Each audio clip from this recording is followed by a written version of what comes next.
Before I get into this week's conversation, I want to respond to a question a number of people have asked me about making a one-time payment to the podcast. Although Patreon doesn't exactly allow for a one-time payment option, there is a workaround. Subscribe to the Crude Patreon and then cancel your subscription once you've received an email confirmation that your payment has been successfully processed. That way, you're only paying the amount you've pledged for 1 month. You can do this as well as subscribe to the Crude Patreon at www.patreon.com/Crude Magazine. That's patreon.com/Crude Magazine. And pick the subscription tier that works for you. Okay, on to this week's episode. In this one, I have a conversation with Kyle Clayton, the owner of Chilkat Valley News in Haines, Alaska. To understand how Kyle ended up in Haines, he starts with the 4 years he served in the Army. He explains that his upbringing in Indiana instilled in him a feeling of isolation, like the rest of the world, and the experiences it held always felt out of reach. That was until the Army opened up the world to him. Okay, time to give the Crude Company men a shout out. These are the people who have subscribed to the Crude Patreon for $50 or more. Trina Duber, Seward Brewing Company, Crystal Liska, Derek Adolph, Blue and Gold Board Shop, Sharon Liska, Carly Mortensen, and Alaska Surf Adventure. Thank you to all the Crude Patreon subscribers. This podcast wouldn't be possible without you. Back to Kyle Clayton. When Kyle left the Army, the camaraderie of his friends, and the extreme experiences, he said civilian life made him feel alienated. So he was constantly searching for those extreme environments and battle-born friendships. That's how he eventually found himself in Alaska. Now, as a reporter and the owner of Chilkat Valley News, he does his part in helping to tell the story of Haines, Alaska. So here he is, Kyle Clayton.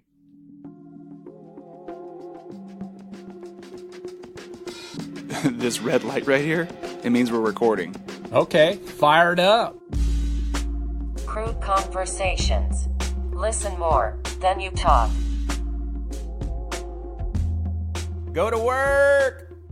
And we are recording. Kyle, welcome to the show, man. Thanks, Cody. So, how's life in the Chilkats? Life's good. We're starting to get a little snow on the mountains here. And I think everyone's excited for snow, or hoping we'll get snow. I don't think anyone is reasonably expecting it, but we've had some kind of poor snow years. But, there's a lot of backcountry skiers and outdoor enthusiasts here who have been a little disappointed by the lack of snow the past couple winters. But seeing it on the mountain ranges around here is exciting. And are you able to get out there and experience the mountains pretty often, or do you stay pretty busy at the newspaper?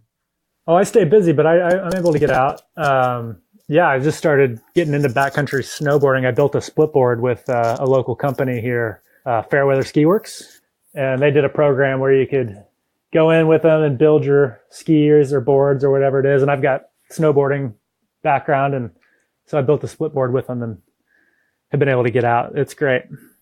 That's awesome. So what kind of snowboarding are you doing? Well, I'm sticking to pretty, easy terrain just because I'm starting out and I don't have a ton of avalanche awareness. So I only go out with people who I know are much more experienced than me. But there's a place in town it's everyone calls it Mulford's, and it's kind of a mellower terrain, but has some exciting moments, and it's just a couple miles from town, really. So we'll park our cars on the side of the road and skin up and come back down. Sometimes you'll skin up one side and come down the other side, there's an annual race every summer, the Rapinski race, and there's people who come in from Juneau and Canada, and it's a big race. It's pretty fun. Yeah. Haines is definitely a destination for sure for snowboarding, as far as I know. That's how I know Haines. If you're into backcountry skiing and snowboarding, and you have the Haines Pass, that's just 40 miles north of here too, with some great stuff. I can't go into Canada yet because I've got a prior criminal conviction that the Canadians aren't ready to let me across the border yet. But I think that ends this winter, so hopefully I can get out there. And what is that criminal conviction? So I got in a bar fight. I was in the Army for 4 years, and I got out, and I wasn't the happiest person for a little while, and I drank too much, and I got in a bar fight in the town I was going to college at. And it's all like off my record now and stuff. But when I moved from Anchorage to Haines and got to the Canadian border at Beaver Creek, they like patted me down and searched me and were like asking me all these questions. I had no idea what was going on. They're like, what happened? Tell us what happened 7 years ago or whenever it was. It was like in 2008 or 9 or something. I didn't even remember. Like I'd totally forgotten. But finally I was like, oh yeah, I got into a bar fight. And they're like, yeah, we know. And luckily the paper here, the previous owner, Tom Morfitt, like I was due in like in a day, and I told him I had a job and I had to get to the job and I'm not planning on staying in Canada. So they gave me a 1-day pass to hightail it through. I could be in Canada for a day. And after that, if I got caught, I was in big trouble. So did they make you recount that bar fight? Yeah, they kind of like I don't remember exactly, except they were just trying to get me to I guess admit what had happened, or maybe they thought that I knew I wasn't supposed to come into the border or come across the border, with the criminal history that I had. But I don't know, because it all started out, I pulled up and they asked me to step out of the car. And then asked me to spread my arms and legs, and then they searched me, and I was like, "What's going on here? Is this normal?" I had no idea. I'd never crossed the border into Canada before. And then they asked if I had any weapons on me and stuff, and I was like, "No, I've got a pocket knife." And it was like, getting patted down by the cops, basically. And then they came and took me to a back room and sat me down and said, "What happened in 2008 or not, whatever year it was?" And I was like, I drew a blank. I don't know. What are you talking about? Mm-hmm. And they're like, "Did something happen? Did you get in some kind of trouble?" And I still couldn't even remember. But then I finally was like, oh yeah. I got into a bar fight when I was in college. And then I did have to recount the story and stuff. And then after I told them I was, coming from Anchorage and going to a job that was expecting me, I think they, instead of sending me back, they gave me that day pass. You said that you were in the military. Yep, I served 4 years, which was my contract. And I joined after high school, so 2003 to 7. And I was stationed in Germany, Iraq, Kuwait, mostly overseas the whole time I was there, besides Fort Benning and Fort Sam Houston in Texas. I had a couple where I went to basic training, and what they call AIT was in Texas and Georgia. So you said that after you got out of the military, you weren't very happy. What did you mean by that? Well, I drank too much. I miss my friends. You develop some serious bonds and connections when you're in an environment like the Army or any branch, and especially being deployed in a war zone. I was in Ramadi. I developed some really close friendships and kind of some deep connections, and had a tribe, I guess you could say. Mm-hmm. And when you get out, everybody leaves. It's kind of, you become alienated. That's what happened to me. I mean, I just didn't.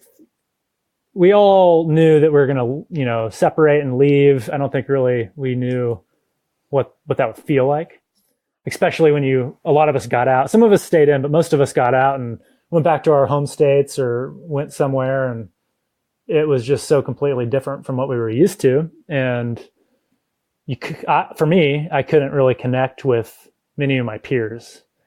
And I did move to Colorado for a year after I got out of the Army. I'm from Indiana, but one of my buddies, actually, that was in my squad, is from Juneau. His name's Ora Pryor, and he always talked me into like trying to come to Alaska at some point. But he taught me how to snowboard in Austria, so that's how I learned. And So I moved to the mountains after I got out of the Army so I could keep snowboarding. And just because kind of a snow bum, and I moved there with an old high school buddy, and we had some good times and it was fun, but I had a drinking habit and I drank too much and abused alcohol for sure. And that didn't help when I was already feeling kind of lonely and alienated, and like I couldn't really relate with the people around me. Mm-hmm.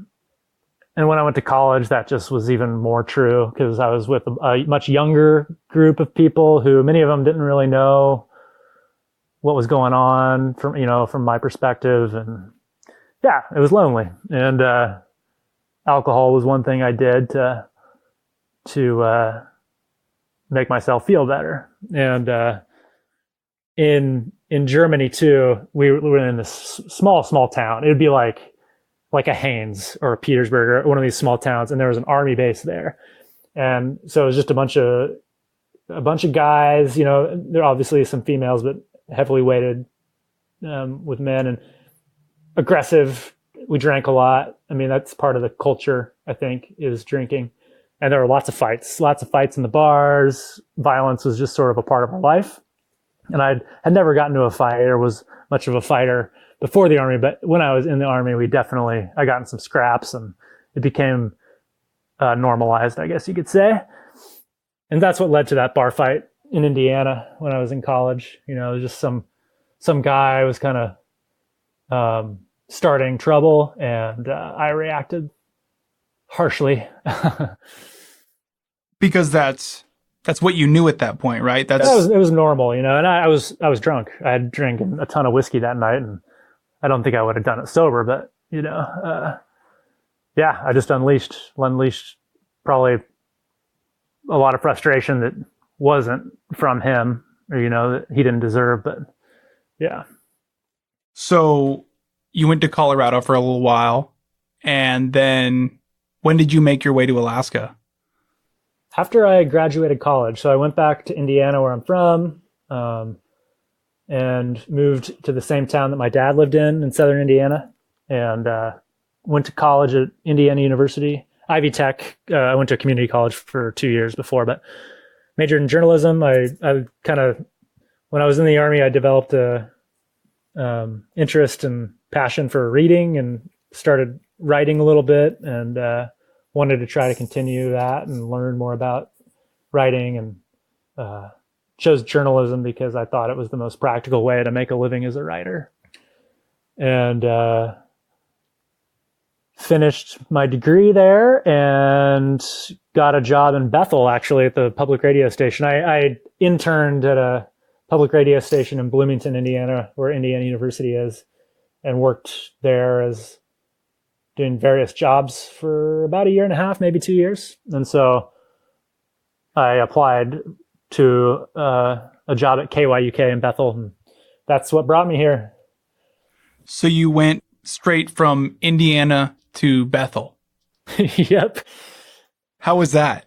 It was, it was a huge change of pace from life in Indiana.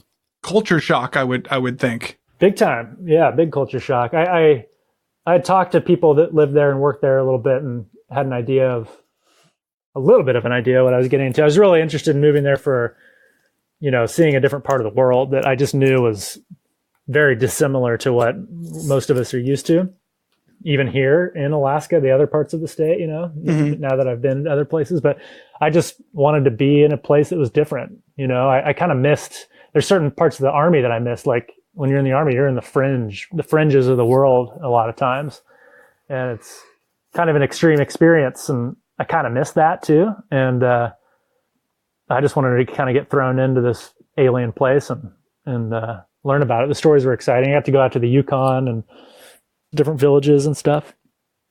And have you always been like that? Kind of attracted to fringe situations, fringe lifestyles? I think when I joined the Army, something was stirred in me that wasn't before. Like I liked punk rock music in high school. I guess I had a little sliver of a rebellious nature. But something when I got into the Army and was, into the life there something switched in me, and I became way more rebellious, in my, and I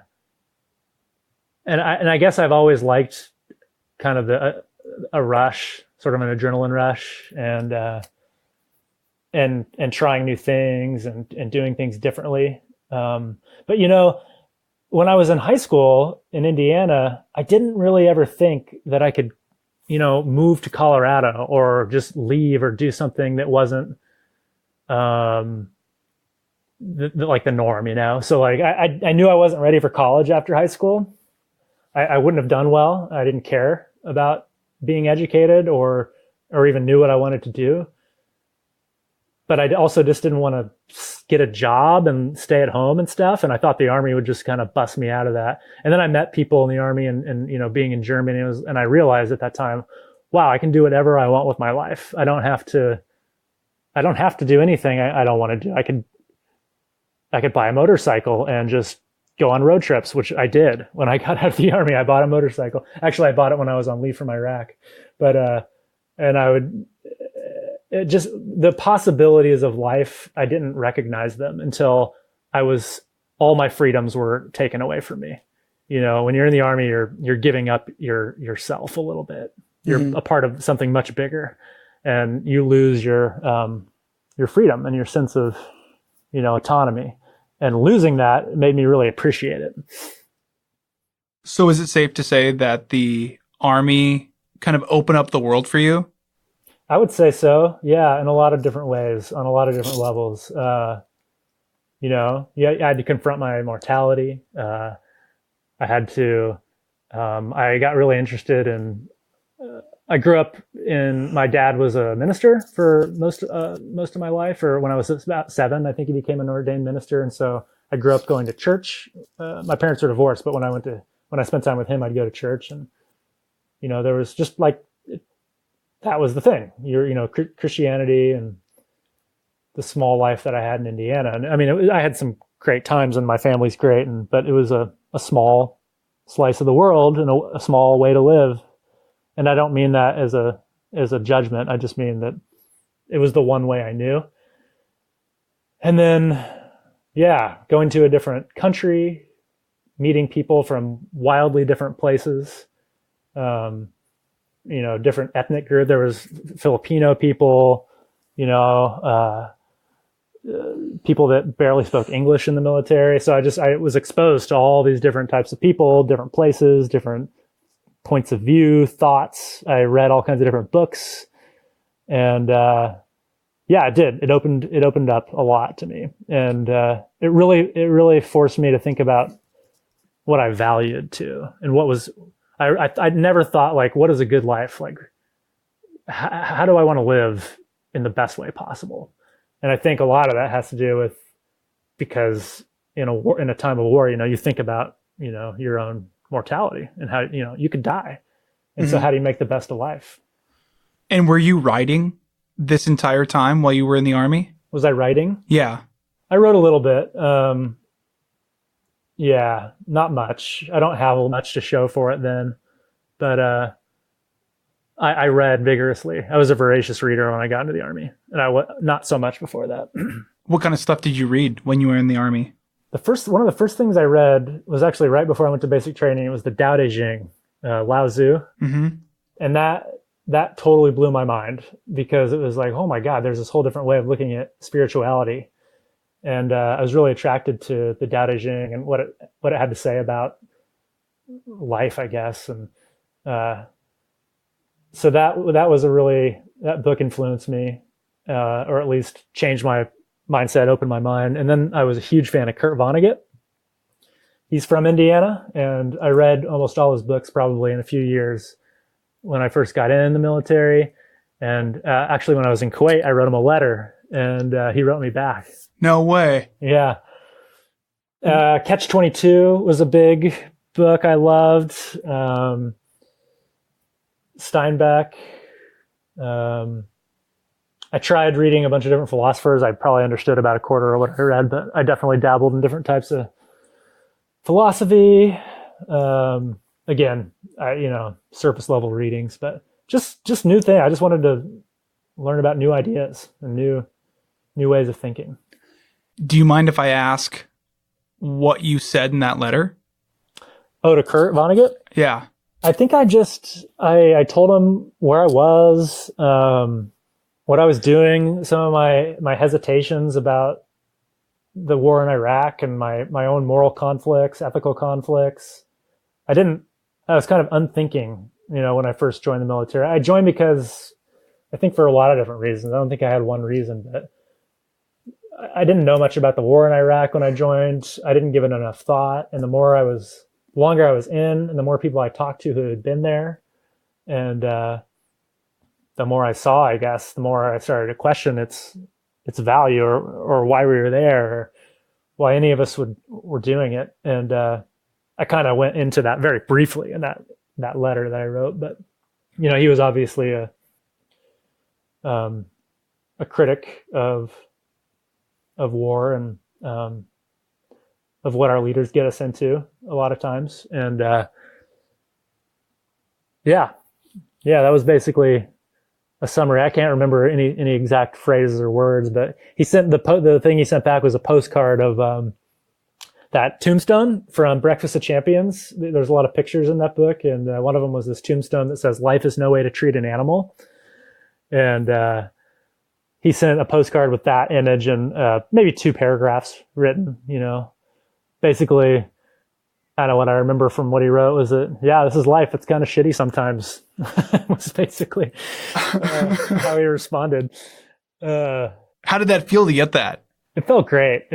I mean, he was my hero at that point. I wanted to write just like him. I wanted to express my thoughts in the way he expressed them. He was so creative. Like, there were stories within stories in his novels, and every word of his I just soaked up. And it was amazing to get that. So you're in Bethel. Mm-hmm. And you eventually made your way to Anchorage, right? Before Anchorage, I went to Petersburg. Okay. Yeah, I got a job at a newspaper in Petersburg.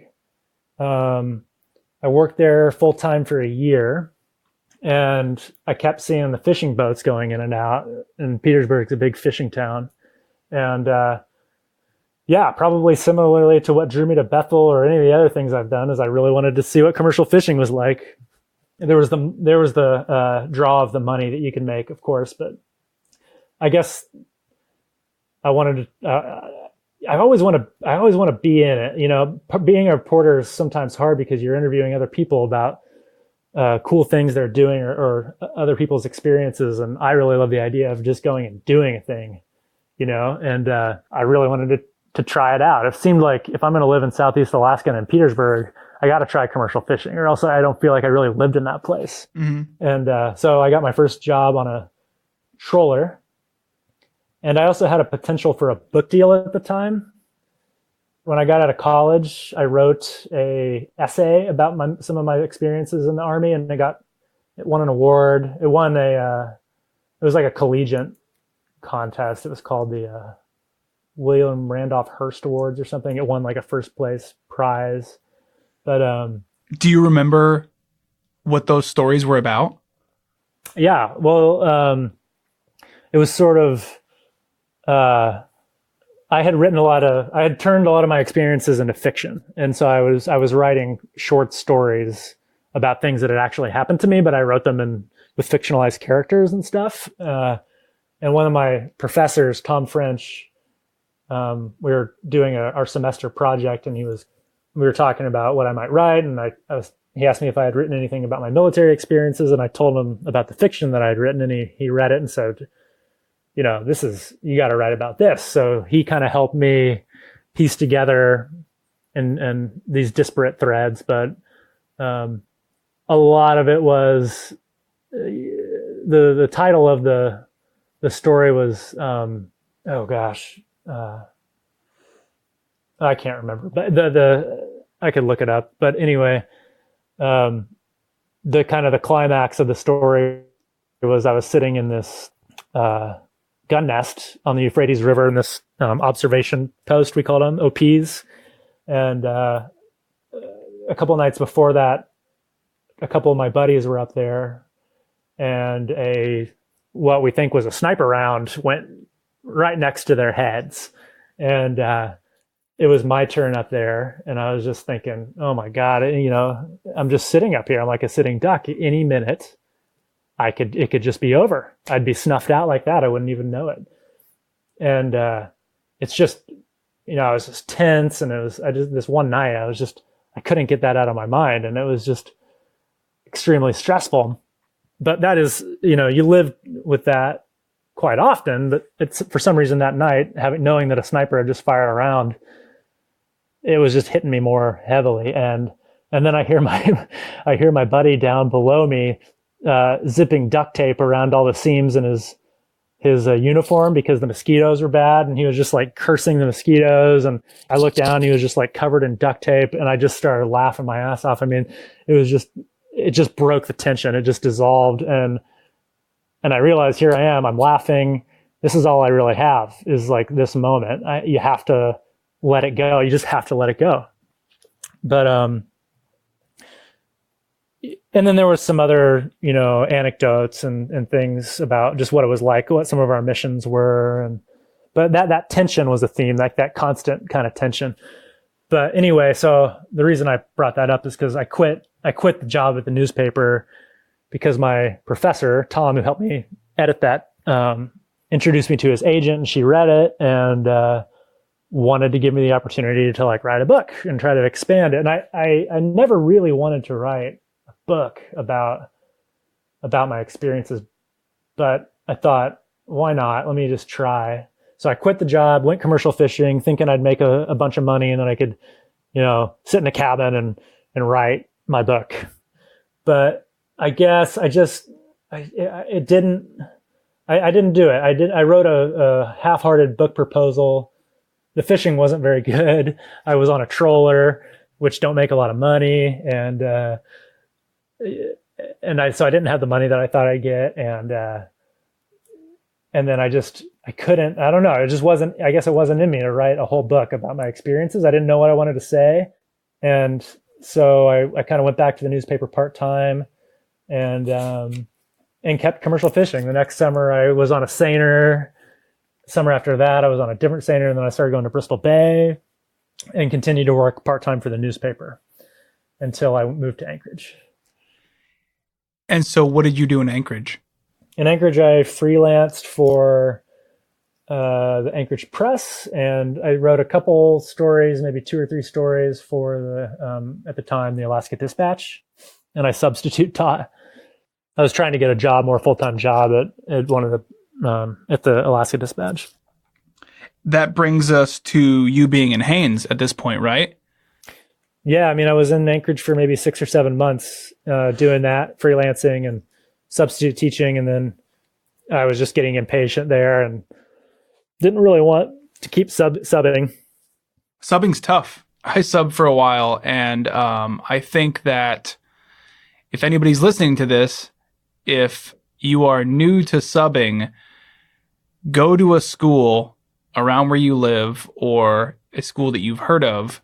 That's a good school with a great staff, a cool principal, and try to stay there because getting shuffled around to random schools is very difficult. Oh man. Yeah. I've always kind of liked kids or gotten along with kids and can be playful and stuff, but I've never wanted to drop kick a kid until I started subbing in Anchorage school. But luckily I got a few like good long-term sub jobs, and those were always more satisfying, getting to know the kids and stuff. For sure. Yeah, but I was at Fairview a lot, and that was pretty fun because I was there for a long time and got to know kids of all the different grades, and like started a chess club there with some of the kids. That was pretty cool. That's awesome. Yeah. But no, when you're like just a one-off, you go to a school for the day. It's like, man, I watched like two first graders like getting a fist fight. I was like, oh my God.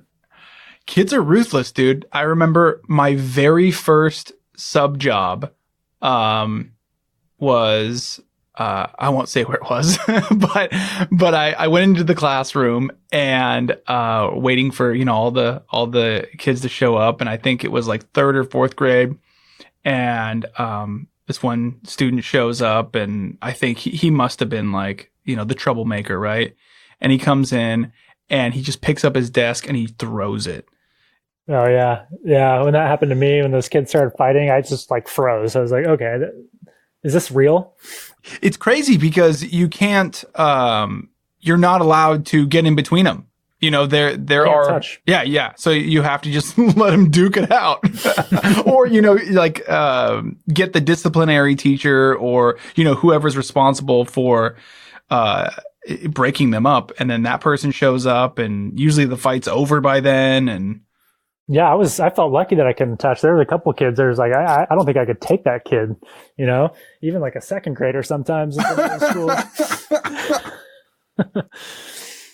okay. So, let's see. Are we in Haines yet? Let me see. We got to Haines because, I was in Anchorage, kind of like impatient from different kind of work. And I knew, so Tom Morfitt used to own the Chilkat Valley News before me, and he had offered me a job there a couple years before that. And I just checked in with him to see what was going on. He's like, oh yeah, come down. I'll pay you $25 an hour. He had gotten elected to the Borough Assembly and, desperately wanted to get rid of the paper because he was on the assembly and owning the paper. And it was a big controversy, and he had hired a few different people to kind of run it, while he was on the assembly. But yeah, he needed someone. He really wanted to sell it, and I didn't like move there. I moved there thinking maybe that was an option, but I really just wanted some full-time work in reporting too. Mm-hmm. And $25 an hour is a damn good salary or a good hourly wage for a reporter. Mm-hmm. So I just went and thought, maybe buying the thing would be an option. Let me see how I like Haines, or even if I could even do it. So other than knowing that Haines is a big snowboarding destination, like I mentioned earlier, I don't really know much else about Haines or the things that affect the people who live there. What kind of stories do you think are important for the Chilkat Valley News to cover?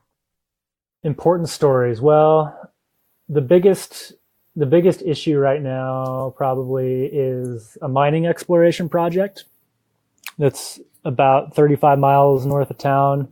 There's a Canadian exploration company called Constantine that's here, and they've been exploring for a long time. But there's Haines to me lacks, like in Petersburg, it was a fishing town. Everybody knew it was a fishing town.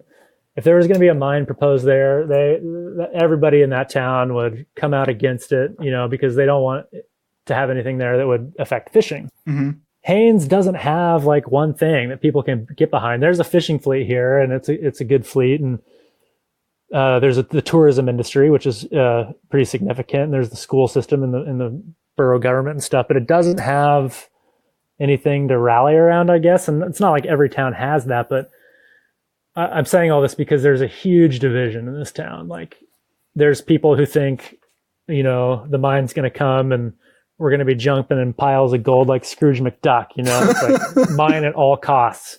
There's another group of people who it's a zero-sum game. Like there's no way there could be a mine here, and there's these two factions that are at each other's throats quite often.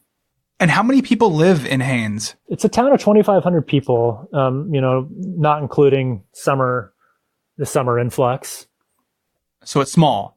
It's small. It does not feel small. There's just seems like when I was in Petersburg, there were slow weeks, Here it just seems like there's rarely ever a slow week. There's always some hard news story that needs to be covered. People are really politically active in this town.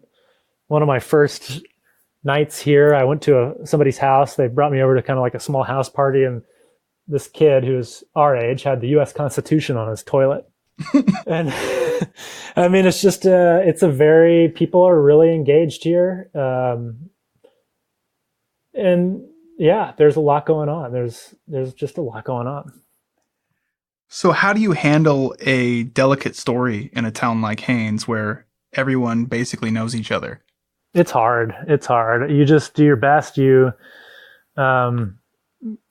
just try to tell the story and get different perspectives and be as honest as you can about the facts that you include, who you talk to. You know, people get kind of tired of hearing the same voice over and over again. You always have to be careful about who you interview, and you know, any story about the mine is just going to be looked at with a microscope, and lots of other issues too. But yeah, it's hard. It's hard to, you know, because Tom Morfitt, the previous owner, it was so controversial when he ran for the assembly and still in the paper, and there's because of a perceived conflict of interest. Totally. Oh yeah. And I think that Tom is a figure who there's a lot of people who didn't like the way he ran the paper. There's a lot of people who loved the way he ran the paper, but he's a person who is kind of one of those you love him or hate him kind of guys. And there's a lot of people who just don't even read the newspaper. You know, there's a bar here that you just, you know, when he was giving me a tour of town, he's like, don't go in that bar and tell them you know me, or they're going to beat you up. And you know, there's a lot of people who thought he was biased, and he wrote a lot of editorial. If you look through the past paper, you'll see, you know, sometimes 4 editorials in one paper that he wrote. And so I can definitely see where some people thought his voice was in there too much, but he's also a good editor, a good writer. You know, there's good and bad qualities about him like anybody else, but suffice it to say, there was a lot of people in this town who didn't like the paper, didn't read it, but also a lot of people who loved it. You know, there's a reporter, Karen Garcia, who was here for a few years, who was really great, did some great work. And yeah, people are definitely engaged. And there's still people today who, like, you know, I was telling you about that Haines Rant and Rave page. Oh yeah, when we were talking earlier today on Facebook. Yeah. So that page was started just after Trump was elected. I think January 2016. Okay. And, or wait, I can't remember when, but anyway, the media wasn't allowed on it. So if you were with the radio station or with the newspaper, you could not be a member of that page. And it was, you know, a lot of bashing. There's bullying on the page, a lot of name calling. And yeah, I think somebody shortly after I arrived, maybe within the 6 months or something like that, I was called a liberal transplant mouthpiece for Tom Morfitt, or puppet for Tom Morfitt, or something like that. There was rumors that I just bought the paper to, you know, kind of be a cover for him to still own it, but be on the assembly. There's a lot of conspiracy theories in Haines. That does seem kind of typical of a small town, though, doesn't it? You know, when the new person comes in, you know, what's their agenda? Yeah, I don't know. You know, I haven't lived in very many small towns. Petersburg was not like that. Petersburg, at least when I was there, felt very welcoming. There wasn't nearly the strong political divides that there are here. So I think that there was just less conflict and less divisiveness there, and it was way less tribal, way less us and them kind of thing going on. Here, it's a lot more of that. You know, there's different political camps. They have very different values, and those values do not exist together very well. Like what? You know, there's the mostly it's resource extraction is a big resource extraction versus environmental protection and conservation, and the conflict inherent in that. So there's people who want economic development at any cost. There's those who, you know, are very careful about wanting to protect this place that we live in, and it doesn't happen very often where the two sides can talk about how to make that work, because I don't think anyone is going to say, yeah, we don't give a shit about the river, but they just disagree over the way the protections should be put in place, you know, and it seems like there's more it seems like people attack people rather than ideas a lot of times, because it just devolves into that. When the people who are very interested in seeing way more economic development in terms of mining and logging, they just don't perceive that there's going to be as big of a threat to the salmon and the river that the people who are more concerned about that do. And so you'll have some people saying, oh, there's just people in Haines who don't want anything. They just don't want any growth, and they don't want to shut everything down, and the same way they say that is, I don't see that as being true. Or, there's different geographical areas, there's a place called Mud Bay here, and there's the Mud Bay hippies, and there's that stereotype that if you live out there, you're a greenie. And are they more liberal? That would be the stereotype. Okay. Yeah. They're the environmentalists, the greenies, the people who want to stop everything. Chain themselves to a tree? Yeah, that's the kind of stereotype for sure. Yeah.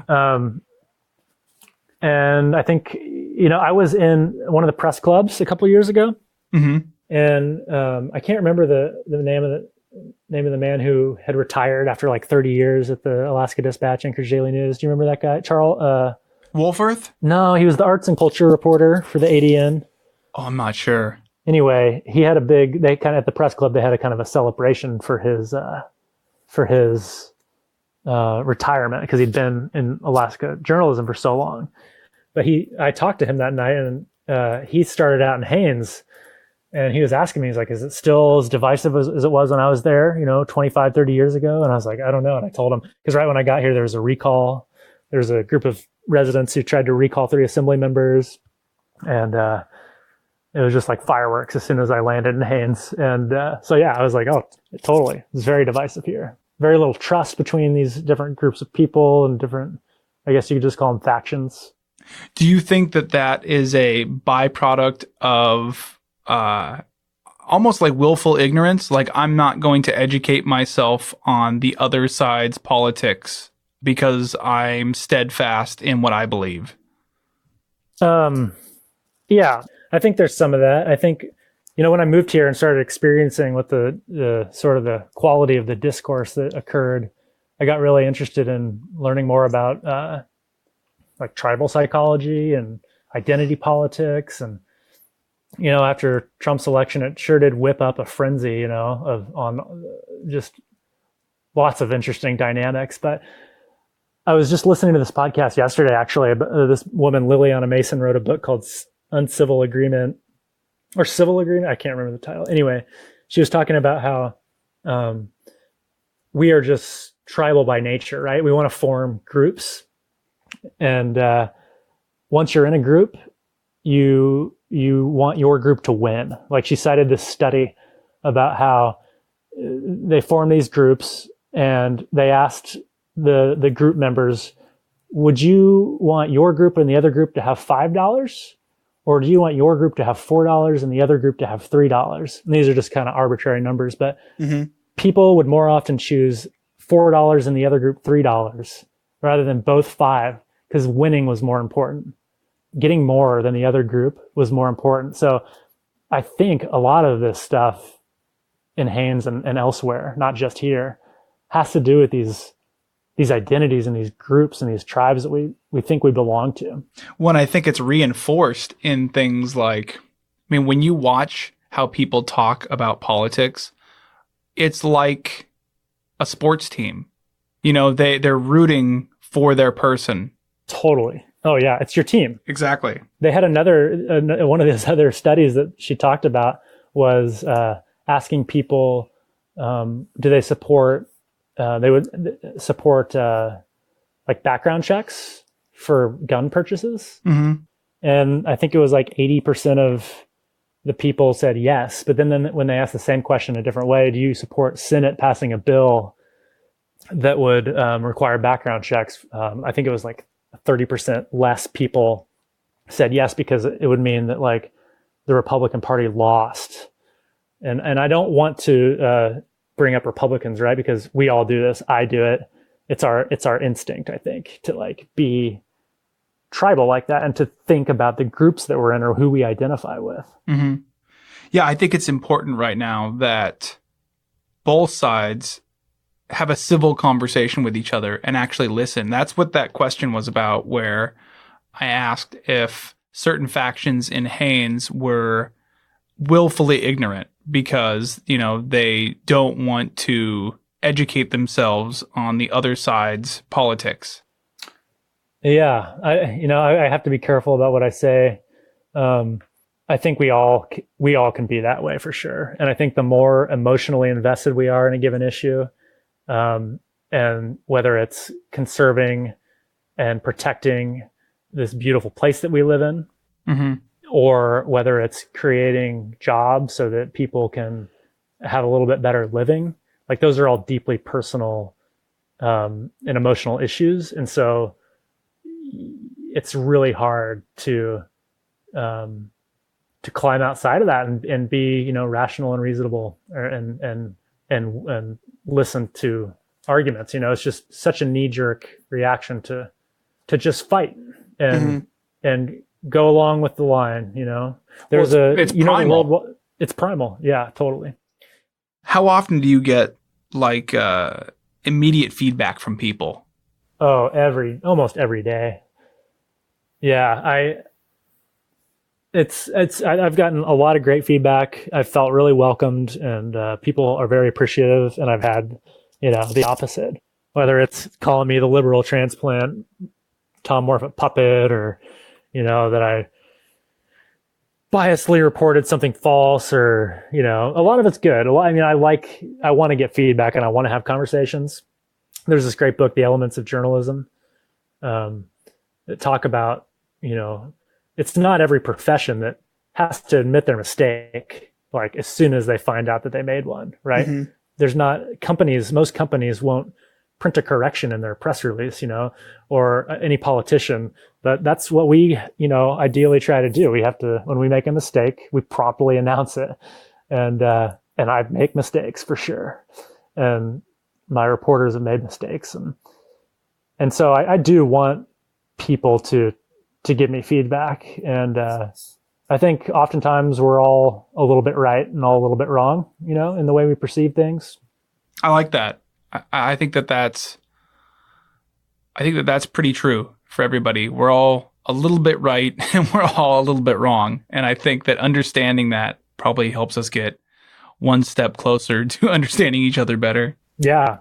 Another thing I liked about that book that kind of ties into that too is that this idea of truth, and that it's sort of, they kind of use the metaphor of a stalagmite or a stalactite, how it builds. Like you write one story and then you get some information maybe as a reaction to that story that makes the picture a little bit more complete or a little clearer, and you build on it. And that's how kind of truth forms itself. It's not just this one thing in this one story. Mm-hmm. And it's possible that one story might be more weighted, towards one side. And then as you learn more, you build it. Like these little weekly papers or this, telling the story of these towns.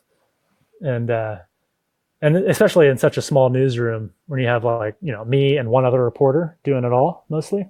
That's crazy. So it's only two of you? Well, there's me, and I hire what I call the lead reporter or the main reporter. But we do it all. And I have an ads person who does the advertising, and then one other person who does the billing and the books and kind of fields calls and stuff. But yeah, I do I do a layout quite often. I do advertising. I build ads. From any given week, it can change. And I deliver the newspapers to the stores and take photographs, and it's like a Swiss Army knife. So what do you think has been the most important or one of the most important stories the paper has covered while you've been there? I think probably the story I wrote about Carl Ward, who was a longtime Haines resident. He came working for the Presbyterian Church and really distinguished himself within the community over the decades. He started out in the place called the Haines House, which he had like native orphans living with him, boys, and then he became a teacher, became active in the Boy Scouts, became a principal, a superintendent eventually, very well respected until it came out. And it was sort of like an open secret for a long time that he was sexually abusing boys throughout his decades in Haines. And a little over a year ago, a man here committed suicide. And in his suicide video, basically said that Carl Ward had abused him. And it set off this sort of string of rumors and talk in town. And I started talking to people and finding out the truth behind it, and eventually found, I think it was 5 men in town who came forward with their experiences with him, and I just talked to as many people as I could, former school board members, friends, teachers, and just tried to get at the heart of the story and just bring it to light, because for many people it had been kind of like an open secret, it was just never really talked about. It was kind of understood that had happened. What was that process like, going through and talking to all those victims and all those people that kept that secret? Well, I was new to town and I didn't know anything about the secret or about Carl Ward or anything. But it just, I went to the museum and they have a really nice museum here that has a great record of this town's history. And I pulled out old yearbooks when he was a teacher and looked at who was on the basketball team. He was really active in basketball. And I just circled all the names of people I knew who were on the basketball team and just started calling them and asking them what they knew, because everybody was kind of talking about it anyway because of what had happened with the suicide. And eventually I think people just understood that it finally needed to come out. Carl Ward's been dead for a long time, but there's men who have been living with this for a long time and really suffered. And I think people knew that if this was exposed and the town could talk about it, it might help people. And one guy, Craig Loomis, I'm still, friends with now. He gives me moose meat and stuff. He was the first guy to come forward to me and talk to me about it. And he was adamant in the story that I give his cell phone number out, to anybody who wanted to call him and talk to him about it, because he sure did have a hard time dealing with it, just angry. And I think that story was really great because I think a lot of people who, never came forward, but maybe were victims of Carl Ward's, had a place to talk about it and know that they weren't alone. That was a really good, important story. What's interesting about that to me is that it took an outsider like yourself to come in and write about that. Yeah. I mean, I don't know that I could have done that if there wasn't that inciting incident, Mm-hmm. But maybe because I was new and people didn't know what to think. I don't know. I don't want to I want to give all the credit to the guys who came forward and talked about what happened. Absolutely. Yeah. And I guess what I'm just thinking of what happened in Boston with the Catholic Church and how it was an open secret for so long. And you had this new guy come in, Marty Barron, and he looked at the old clips in the Boston Globe and he's like, I think we need to look more into this. And he was an outsider. Oh, yeah. Yeah, that's true. Sometimes it takes a fresh perspective, a fresh way of looking at things, because I'm sure you live in a town long enough, you start to accrete these filters or the way you look at the world here, and you become more set in your ways, I suppose. So coming into it fresh probably gave me a good way to look at the story and approach it.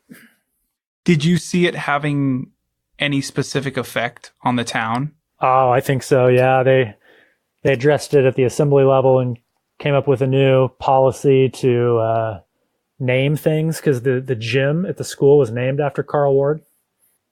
And the mayor read a pretty heartfelt and emotional statement at a meeting, and I mean, it changed policy. It changed the way people talk about it now. You know. Mm-hmm. So after all this, after you moving to Haines, after your journey to Haines, do you feel like you've set roots there? Yeah, I think so. I like the lifestyle that Haines provides. I've met some good people here. I like the idea of contributing to a small community. I like when I moved to Petersburg, I started to see the value of living in a small town, and it just felt good to be in a place where you can have a cross section of friends of different ages and different. You know, you can become a part of something and feel like. I mean, it reminded me a little bit of being in the Army. You're a part of a small group of people who are in something together, and that's kind of why I like being in a small town here. Haines is a little bit different. It's a bit different, but it's challenging. It's more challenging here. But I definitely, I'm happy where I'm at. Mm-hmm. You asked me if this was a stepping stone to something else, and I don't think so. I think if I was going to change anything, I'd probably just go back to being a reporter somewhere, because one of the hardest things about this job is managing people. And one of the things I thought least about when I considered buying a newspaper. Mm-hmm. You know, that's something that I don't know if it was a hard realization, but it was an absolute realization for me. Doing Crude, I've had to do everything. You know, like you said, you're delivering the paper, you're working on formatting and outline for the newspaper. You know, I've done that since 2013 for Crude. And since I've decided to completely focus my energy to the podcast, it's been so much easier. You know, I can actually focus on the journalism. I can focus on my questions and, you know, the editing process and, you know, getting ready for the conversation rather than, okay, today I'm making an outline for this article. So I've simplified, I guess is what I'm trying to say. Yeah, that's great. It's there's a book I read recently called Deep Work that you'd probably really like. But it's about like being able to focus on one thing and really hitting it hard for, you know, just a few hours. Mm-hmm. And how valuable that is. And yeah, it's tough when you're, you know, in a small office with a bunch of ringing phones and people needing all these different things, and you got to put the paper out. But I think that there's massive worth in that, because you're a jack of all trades. You know, speaking for myself, having done all that stuff, you know, layout and sales and things like that, I know how it works. You know, so I see how the pudding's made. Oh yeah, totally. No, I've learned, you know, I had to learn how to do design layout really fast, because on Wednesday deadline, as soon as I'm finished writing the stories, I got to go lay out the paper. And I think I meant to say, see how the sausage is made. Oh yeah, there you go. That's better. I was like, pudding. Pudding, is that a new one? Some powder and water or something. Instant mix. Okay, so I remember back in 2017 when I was at the Anchorage Press, you came in kind of old school style to see if there was any work you could do, freelance or maybe something more long term. If I remember correctly, you were doing short political pieces, and you would also send in these awesome satirical pieces that I liked. Earlier today, we were talking on Facebook, and you said you've thought about doing a special edition of the Chilkat Valley News that's all satire. I have thought about that. I mean, writing that satire for the Anchorage Press was some of the most fun I've ever had in terms of, you know, writing for a publication. Mm-hmm. Because you can just be creative and you're still kind of looking at issues and you're doing them in your own way. I mean, obviously it's not news, but it does speak to a truth. You're still, and if it's a good piece of satire, you're getting at some truth there. And, The Onion has been one of my favorite things to read. I just think it's so refreshing. You're hit over the head with all this state or national politics, and definitely state politics too. And it's so heavy all the time. And then you can read an Onion article and laugh and still feel like you were informed. Mm-hmm. And so, God, yeah, that was so fun. And I guess doing that for the Anchorage Press, it was easy to do that because I didn't own the place, or it wasn't on me if somebody got pissed off and wanted to call the publisher. Here, it's been a little over 2 years now, and I guess I'm just still trying to. I think I've thought about. I did a reader survey one time and asked people to rank what they wanted or what they would want to see more of, and I put humor and satire in there just to see, and it was the least ranked. So that gave me pause to want to do it. But, I thought maybe it'd be better as a column. I've experimented just thinking about how I can incorporate it into the newspaper, maybe doing a column or something. And I just haven't pulled the trigger on it. So what kind of stuff would you poke fun at? That's the thing. I think that's why it's hard in Haines, is because you don't want to. It could easily just get really personal here. Mm-hmm. When I wrote a satire, piece of the Anchorage Press about like roller derby or, a state senator or something, like it's less personal. Here, if I do a satire piece about an assembly member or something, that's like, that's different. And so I'd have to, it wouldn't be good satire if it was just too watered down. So I don't want to do something that's just kind of watered down. So I guess I just have to figure out how to do it in the way that's isn't going to make somebody feel bad, I guess. It could just be something absolutely outlandish. I mean, you can go that route. Mm-hmm. Yeah, I guess I had one satire idea that there was a time when assembly meetings were just going like 3 hours, 3.5 hours. They were just taking a very long time. And I think one of the headlines was that I have written a few satire stories just for myself here. It's kind of like an outlet to blow off steam, but it's something like the headline was something like police search for hour-long debate after entire assembling crowd found asphyxiated in assembly chambers or something like that. Yeah. I think that pretty much does it for my questions. Actually, you know what? I wrote this down when you were talking about writing a book, and how you said that, maybe, how did you put it? That it wasn't that you couldn't do it, but it was that I didn't quite know what I wanted to say beyond what I'd already said. So do you think you have it in you now to write a book? I think I'm getting closer, and I have written some essays lately. I think it's something I do want to pursue. I haven't talked to that agent in a couple of years. I don't even know.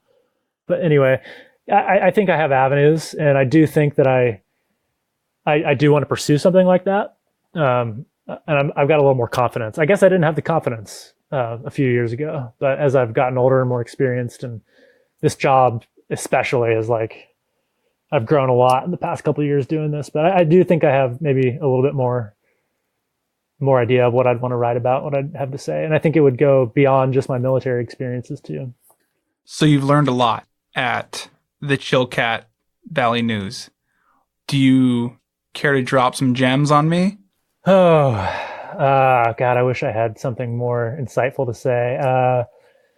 I've learned, I think maybe one of the most important things I've learned is how valuable humility is. I have made so many mistakes, and if you don't face up to them and don't accept them and don't accept yourself for, screwing up a lot, you'll go crazy. And in just the same way that I can see my own flaws and see where I made mistakes, hopefully I can, give that grace to other people too, because we're all kind of screwed up. And taking this thing on, this newspaper on, and being solely responsible for it. And, you know, even if somebody else makes a mistake, it's on me. You know, you have to take ownership. And it's just taught me the value of humility and also giving other people that same thoughtfulness that we're screwed up. We make mistakes. Do our best, I guess. We're all a little stupid and we're all a little smart, right? We're all a little stupid and we're all a little smart. Exactly. I love it. Well, great, man. This has really been great talking to you. You too, Cody.